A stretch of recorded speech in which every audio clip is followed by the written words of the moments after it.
सोनम वांगचुक यांचं उपोषण दडपशाहीने मोडीत काढण्याचा प्रयत्न करणाऱ्या तसेच संसदेवर मोर्चा काढणाऱ्या केंद्र सरकारच्या निषेधार्थ राष्ट्रवादी काँग्रेस शरदचंद्र पवार पक्षाचे राष्ट्रीय सरचिटणीस डॉक्टर जितेंद्र आव्हाड यांच्या मार्गदर्शनाखाली जिल्हाध्यक्ष मनोज प्रधान यांच्या नेतृत्वाखाली जिल्हाधिकारी कार्यालयासमोर जोरदार आंदोलन करण्यात आले। सोनम वांगचुक यांचं उपोषण संपवण्यासाठी केंद्र सरकारने न्यायालयाच्या आदेशाचे कारण पुढे करत त्यांना जबरदस्तीने रुग्णालयात दाखल केलं आहे। वांगचुक यांनी आपले उपोषण सुरूच ठेवलं आहे। याच ठिकाणी अभिजित दिपके यांनाही मारहाण करण्याचा प्रयत्न करण्यात आला होता। शिवाय संसदेवरील मोर्चा काढणाऱ्या तरुणांवर लाठीचार्जही करण्यात आला। हा प्रकार हुकुमशाहीची नांदी असल्याचा आरोप करत हे आंदोलन करण्यात आलं। यावेळी आंदोलकांनी केंद्र सरकारच्या विरोधात जोरदार घोषणाबाजी केली। या आंदोलनात विविध सामाजिक संघटना, विद्यार्थी, विरोधी पक्षांचे कार्यकर्ते सहभागी झाले होते। यावेळी डॉक्टर जितेंद्र आव्हाड म्हणाले की 1973 साली बिहारमध्ये आणि गुजरातमध्ये विद्यार्थ्यांनी आंदोलन केलं, ते आंदोलन पेटलं आणि त्यामध्ये इंदिरा गांधींचा पराभव झाला। तुम्ही या देशामध्ये तियानमेन स्क्वेअर करू नका, विद्यार्थ्यांवरती गोळ्या झाडल्या, लाठीचार्ज केला की काय होतं हे संबंध चीनने पाहिले होते। तुम्ही विद्यार्थ्यांना दाबायला जाऊ नका। भगतसिंग यांचं वय 27 होतं, राजगुरूंचं वय 26 होतं, तर सुखदेव यांचं 26 वर्षाचं होतं। ते सगळे कॉलेजमध्ये जाणारे विद्यार्थीच होते। एकदा विद्यार्थ्यांच्या डोक्यात आग पसरली की ते कोणीही थांबवू शकत नाही। आज देशभरातील विद्यार्थी एकत्र आले असून त्यांच्या या चळवळीला कोणाचेही राजकीय पाठबळ नाही, तर ते स्वतःहून एकत्र आले आहेत। आपल्या जीवनाशी खेळणाऱ्यांना सहन का करायचे असा सवाल विद्यार्थी करत आहेत। हा आगडोंब उसळला आहे, आता देश वाचवण्यासाठी संघर्ष सुरू झाला आहे असंही ते म्हणालेत। दरम्यान मनोज प्रधान यांनी म्हटले की आजचं हे आंदोलन आहे ते खऱ्या अर्थाने अभूतपूर्व आहे। गेल्या 22 दिवसांमध्ये एक फरक पडला आहे की विद्यार्थी आणि लोक स्वतःहून रस्त्यावर उतरायला लागलेत। आंदोलन हे सर्वपक्षीय नेत्यांचं होतं, पण आज इतके विद्यार्थी ते स्वतःहून आले आहेत की ते बघून खरंच बरं वाटलं। म्हणजे आता लोकांना कळायला लागले की 12 वर्ष जे झेलतायत त्यांच्या विरोधात आता ते चूप बसणार नाहीत, ते रस्त्यावर उतरायची त्यांनी तयारी केलेली आहे आणि तेच प्रतीक आज इकडे पाहायला मिळतंय। या देशाचा इतिहास आहे की तुम्ही आंदोलन दाबायला जाल ते आंदोलन वणव्यासारखं पसरेल। जे टायनामन स्क्वेअरला झालं चायनामध्ये, विद्यार्थ्यांना गोळ्या घालण्यात आल्या, तसाच प्रकार भारतात सुरू आहे। विद्यार्थी कशासाठी भांडतायत? पेपर लीकमुळे त्यांचं आयुष्य उद्ध्वस्त झालंय। आज MPSCच्या घोटाळ्यामुळे लाखो आपल्या ग्रामीण तरुणांच्या जवळजवळ ते मृत्यूकडे ढकलले गेले। आता याच्या विरुद्ध बोलायचं नाही का? तो बोलला की देशद्रोही, असं नाही होत। त्यांची मागणं योग्य आहे की कोणीतरी जबाबदारी घ्यावी पेपर लीकची। पुण्यामध्ये पकडले गेलेले सगळे टीचर्स कोण आहेत? ते काय त्यांची अण्णावं? ही ऑक्सफर्डची विद्यार्थिनी आहे आणि आज तुम्हाला कळत असेल की ही मुलगी असो, हा मुलगा असो, हे कुठल्याही राजकीय संघटनेचे नाही आहेत, ते स्वतःहून सामील झालेत। आणि तुम्हाला याच्या पुढे हेच दिसेल की अराजकीय लोक हे राजकारण उद्ध्वस्त करण्यासाठी येणार आहेत, ही राजकीय परंपरा उद्ध्वस्त करण्यासाठी येणार आहे। जे जे लोकशाही विरुद्ध असतील, जे जे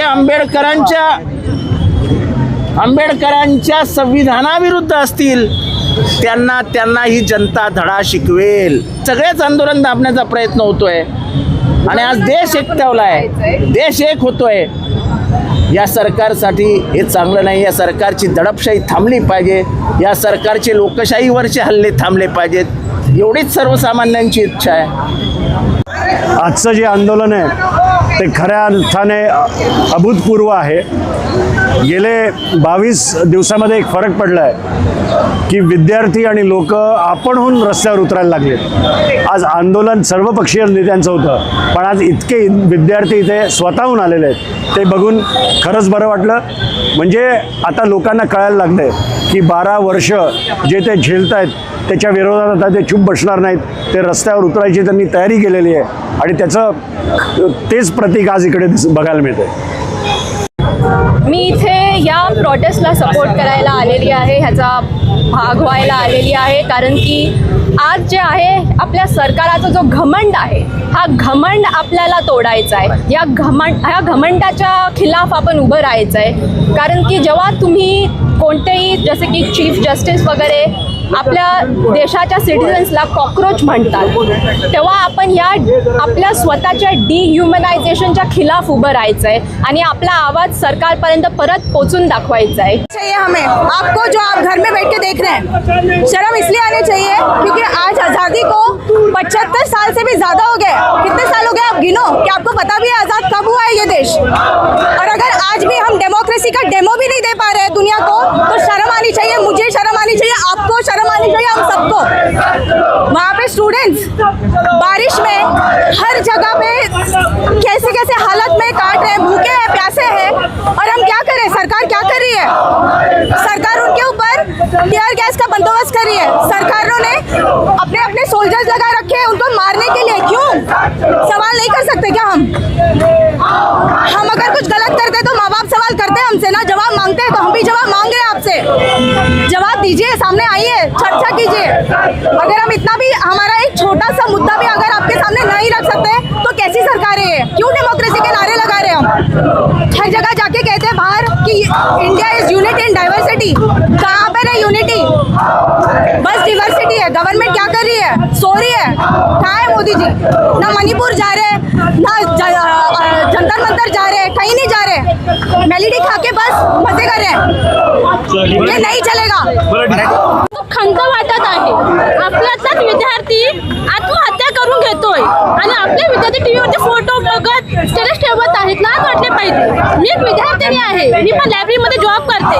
माझ्या लायब्ररीला समोरच आमची शाळा आहे, तिथे नीटची एक्झाम चालू होते. तिथे एक एक विद्यार्थी दुरून दुरून येतोय एक्झाम देण्यासाठी, वर्षभराची मेहनत लावतोय आणि त्याला काय भेटतोय? एक मिनिट तरी लेट झाला तर त्या विद्यार्थ्याला एक्झामच्या गेटने एंट्री दिली जात नाहीये. हे कुठला न्याय आहे? अनेक आपला देश कित्येक वर्ष झालं आझादीसाठी लढत आहे आणि आता सुद्धा लाज वाटत पाहिजे आपल्याला की आपण पुन्हा या भ्रष्टाचारासाठी आपल्या शिक्षणासाठी आपण लढत आहोत. कशाबद्दल? आपल्या आझादी हक्क नाहीये का? आपले डॉक्टर बाबासाहेब आंबेडकर त्यांनी आपलं संविधान लिहिलेलं आहे का? म्हणून की आपल्याला आझादी मिळावी, आपण स्वतंत्रपणे जगलं पाहिजे म्हणून. पण आपण जगतोय का स्वतंत्रपणे? आपण जगत नाही आहोत. जर आपल्या शिक्षणासाठी, आपल्या हक्कासाठी आपण लढायचं असेल आणि आपण इकडे येतोय लढण्यासाठी, सरकारकडे आपण हक्क मागतोय, न्याय मागतोय, तर सरकार काय करते? वाट बघते का सरकार की आणखी विद्यार्थी मरण्याची?